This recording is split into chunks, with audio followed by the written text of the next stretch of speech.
Dear, कैसे हैं आप? उम्मीद है कि आप सब खैरियत से होंगे।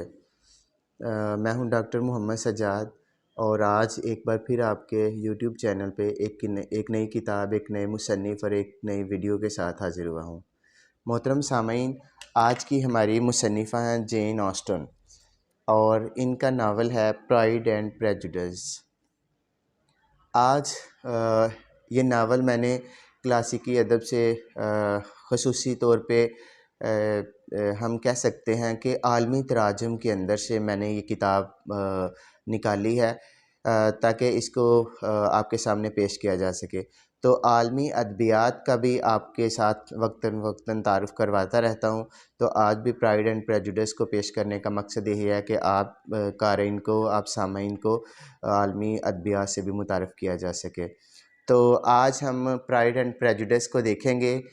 ये मुसन्निफ़ा जो है 19वीं सदी में इन्होंने ये काम किया था और ये नावल लिखा था 1813 में।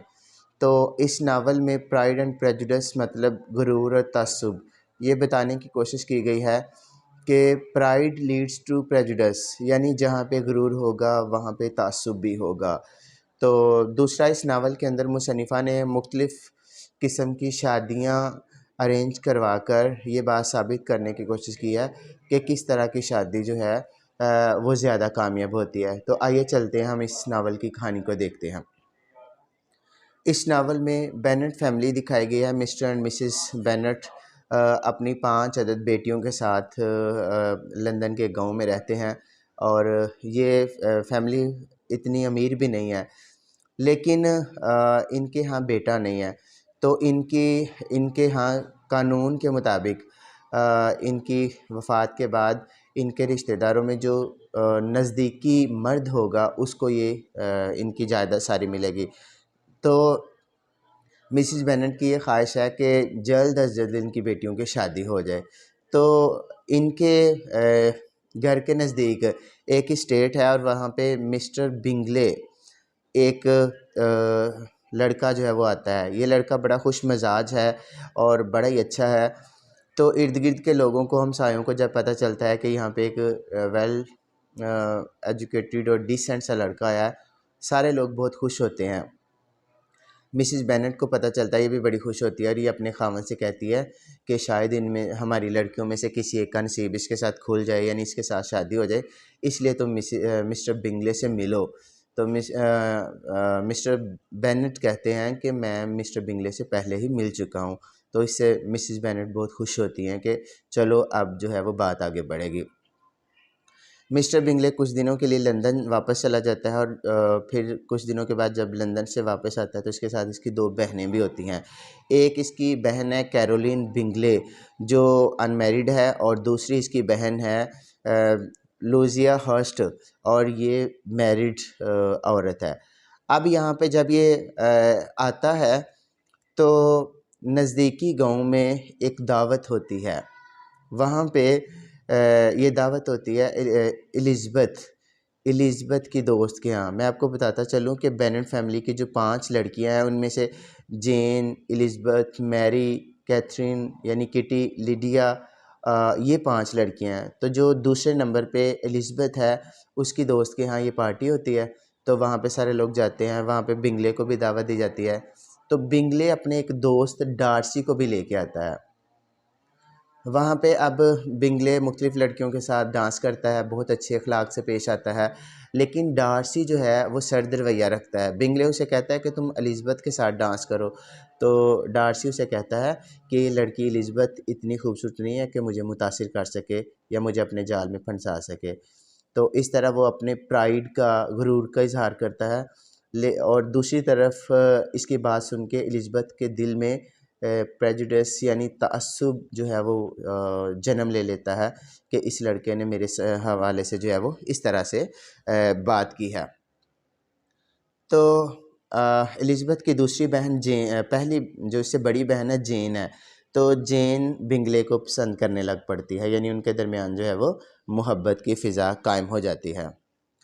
तो एक दिन बिंगले की बहन जेन को दावत देती है कि तुम हमारे घर आओ। जब वो उसे दावत देती है कि तुम हमारे घर आओ, तो इसकी माँ बड़ी खुश होती है कि ये तो अच्छा है, और वो इसे गाड़ी पे भेजने की बजाय घोड़े पे भेजती है, यानी छकड़े पे भेजती है, ताकि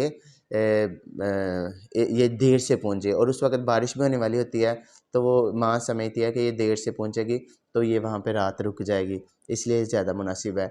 तो जेन वहाँ पे चली जाती है, वाक़ई बारिश होती है, ये बारिश में भीग जाती है और बहुत सारी बीमार हो जाती है। बीमार होने के बाद इसे कई दिन तक वहाँ पे रुकना पड़ता है। अब एलिज़ाबेथ जो है, ये अपनी बहन जेन को मिलने के लिए वहाँ पे जाती है।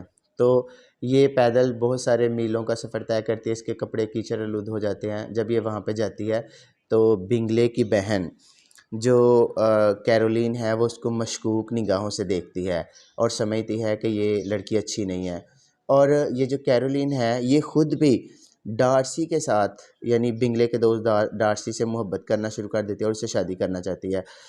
इसलिए ये एलिज़ाबेथ को ज़लील करती है। और फिर कुछ अगले दिन जब एलिज़ाबेथ की माँ और बहनें भी अपनी बेटी जेन को मिलने के लिए आती हैं, तो ये उनकी बेवकूफ़ाना हरकत जो हैं उनको भी नापसंद करती है। तो इस तरह से ये एलिज़ाबेथ और उसकी फ़ैमिली को डार्सी के सामने गलत पेंट करने की कोशिश करती है कि ये अहमक हैं और इनको जो है वो ठीक नहीं है ये।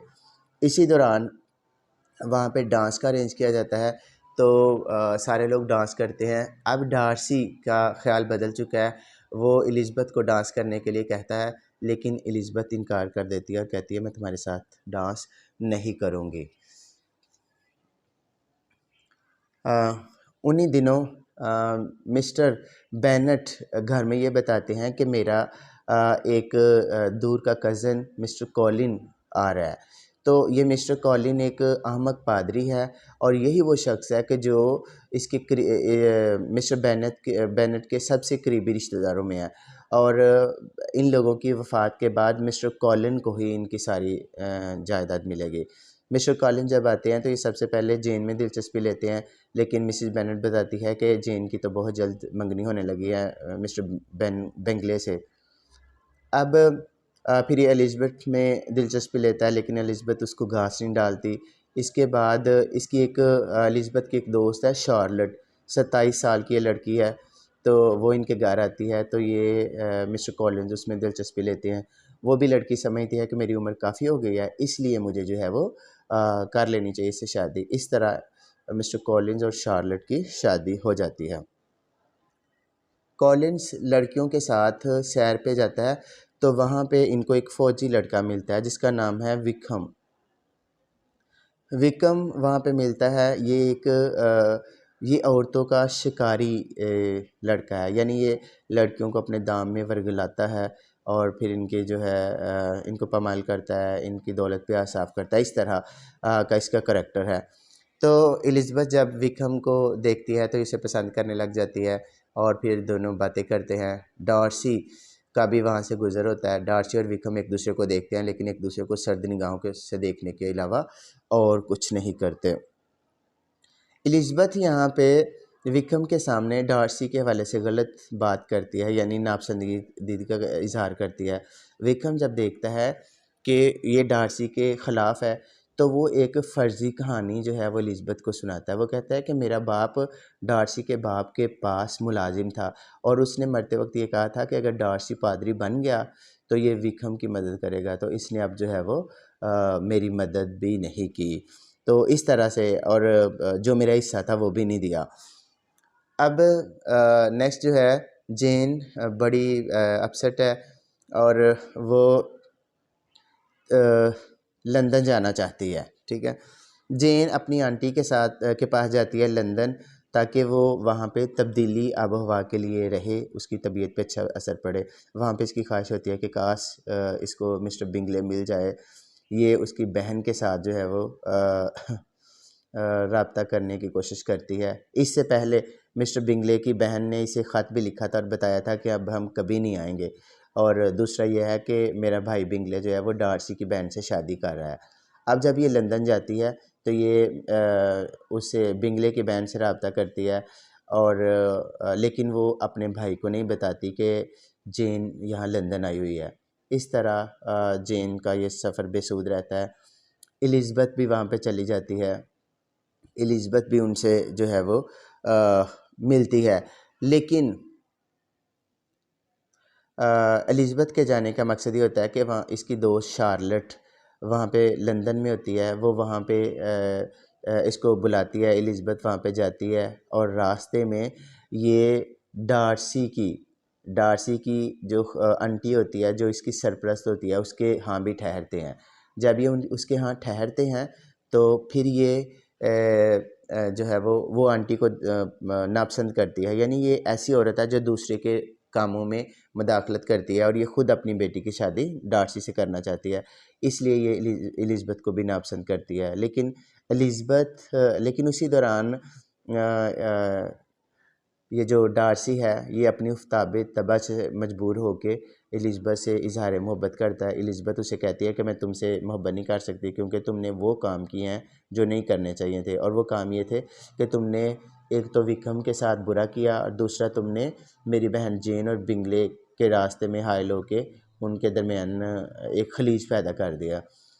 फिर डार्सी उसे खत देता है जिससे एलिज़ाबेथ को हकीकत का इल्म होता है कि विक्रम जो है वो किस तरह का गंदा शख्स है, वो औरतों को वर्गलाता है, औरतों का शिकारी है, और उसने डार्सी की बहन को भी भगाने की कोशिश की थी।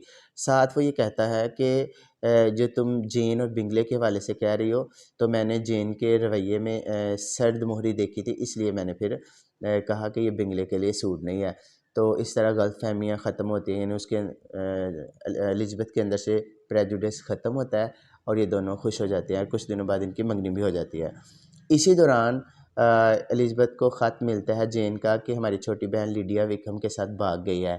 तो ये बड़े परेशान होते हैं। डार्सी जब उन लोगों से मिलता है तो उसे पता चलता है कि विक्रम ने फ़ौज छोड़ दी है, ये जुआ खेला था और इस वजह से इस पे बहुत ज़्यादा कर्जा चढ़ गया है, इसलिए इसने फ़ौज भी छोड़ दी। वो इसके कर्ज़ देने का अरेंज करता है, उन दोनों का निकाह भी करवाता है और ये सारी बात एलिज़ाबेथ से छुपाई जाती है।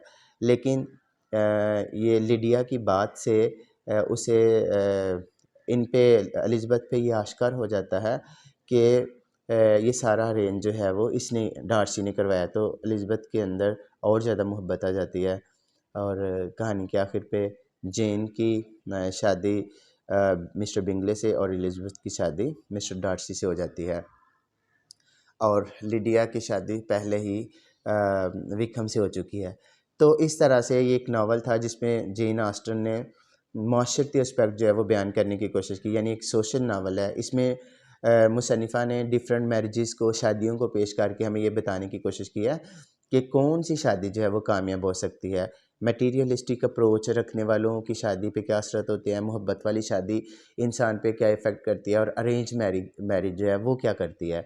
इसके अलावा ये भी बात बताने की कोशिश की है कि फ़र्स्ट इम्प्रेशन जो है वो डिसेप्शन ही होता है, यानी ये धोखा ही होता है। ज़रूरी नहीं है कि first impression is the last impression. तो इस नावल में हमें ये भी बताया गया है कि मुख्तलिफ़ जगहों पे कि फ़र्स्ट इम्प्रेशन जो है वो धोखा ही है। बाद में जब इंसान एक दूसरे को देखता है, परखता है, तो फिर उनकी असलियत जो है वो सामने आती है।